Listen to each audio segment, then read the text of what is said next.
And China coming under intense scrutiny this week amid mounting criticism of its early response to the coronavirus outbreak. My first guest this morning was one of the first to see the pandemic coming. We want to bring in White House trade advisor Peter Navarro. Peter, it's great to see you this morning.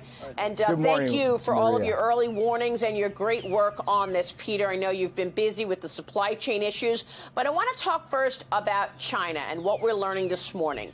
Pro-democracy activists were arrested over the weekend, Peter. A further crackdown on Hong Kong as China continues to exert authoritarianism throughout Hong Kong. Your reaction to what we saw this weekend and, broadly speaking, what China has done in the midst of this coronavirus pandemic?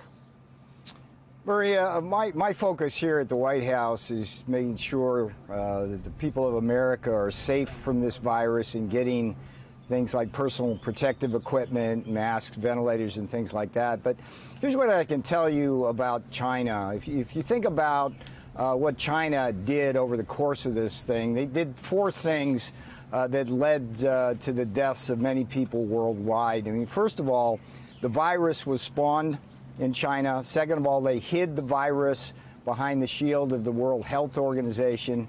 The third thing they did was basically hoard personal protective equipment, and now they're profiteering from it. And if you walk through that, you were one of the first in the media to raise the question of whether that P4 lab was involved.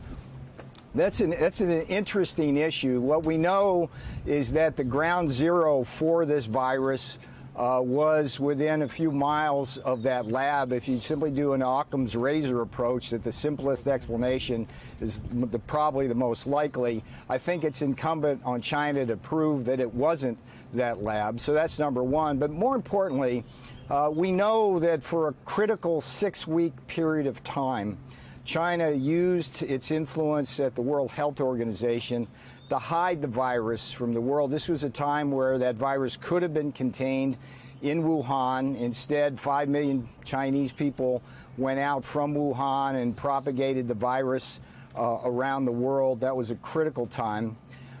So that was that. And then here's what I think should be very disturbing to every American. During that period of time, that 6-week interval when they were hiding this virus from the world, China went from a net exporter of personal protective equipment — they are the largest producer of that in the world — to a large net importer. They basically went around and vacuumed up virtually all of the PPE around the world, including a lot from this country, which was, for humanitarian reasons, sharing our PPE with them.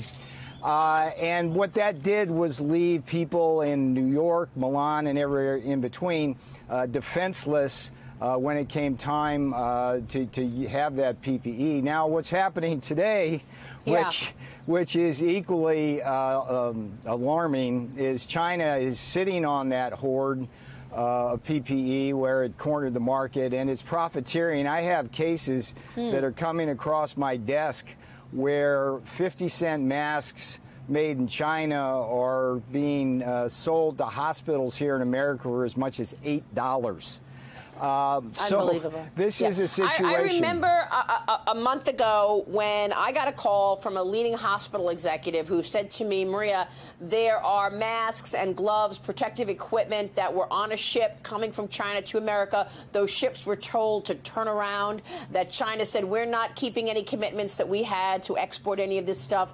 China wants it. And then, as you point out, they cornered the market. They already produce half of the world's capacity of this protective gear, and yet they were in the market buying 2 billion additional masks in January. Peter, I don't understand what's going on here. I mean, this is even more sinister than we thought.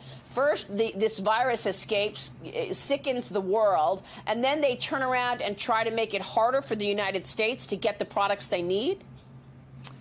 I think that China right now, after doing those 4 actions, which effectively have killed to date 39,000 Americans and 160,000 people worldwide, may attempt to use this crisis now to advance their own agenda worldwide. So, you know, my focus right now is to just make sure people have everything they need here.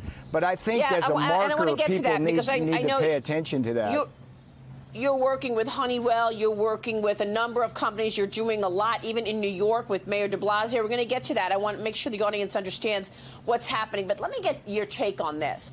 If we see all of this bad behavior continuing from China, are global companies going to recognize if they want to sell to 1.4 billion people in China, they need to do so with their eyes open? You've got intellectual theft continuing. You've got 1 million Uyghurs right now in camps in China. You've got tracking of citizens. You've got all of this behavior going on in China. So I spoke with Secretary of State Mike Pompeo on Friday, and I asked the Secretary, is the world getting it? Is Europe, for example, our friends in Europe, saying to the Secretary, look, maybe we will unwind that Huawei technology?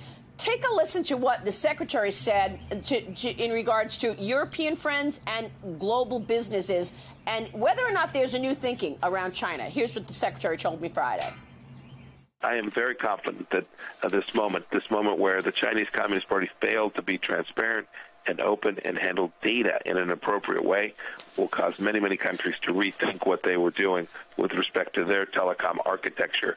And when Huawei comes knocking to sell them equipment and hardware, that they will have a different prism through which to view that decision. I'm hopeful that's the case.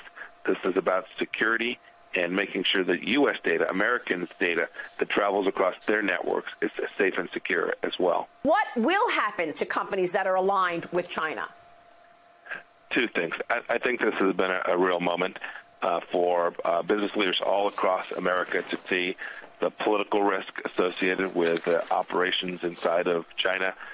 You know this, Maria. You've been around a lot of these people. They can deal with commercial risk. They can deal with all kinds, but political risk is enormously difficult to deal with. And now we've ripped the Band-Aid off the political risk connected to that. Second, the United States government has a responsibility too. We need to make sure the supply chain for the products that matter for American national security and keeping people safe are no longer dependent on any single country, and we have a responsibility to get that right. So with Peter Navarro this morning, Peter, you're the point man on the supply chain. We're going to take a break. When we come back from the break, I'm going to ask you what you're doing right now. But broadly speaking, before we go to break, real quick, do you see a different shift in thinking from companies trying to move the supply chain back to the United States as a result of China's behavior? I see since President Donald J. Trump took office, the only president who's ever stood up to China since he took office, we've seen a shift of that supply chain because of the kinds of risk that Secretary Pompeo so eloquently just stated. Yeah, I think this election is going to be about China.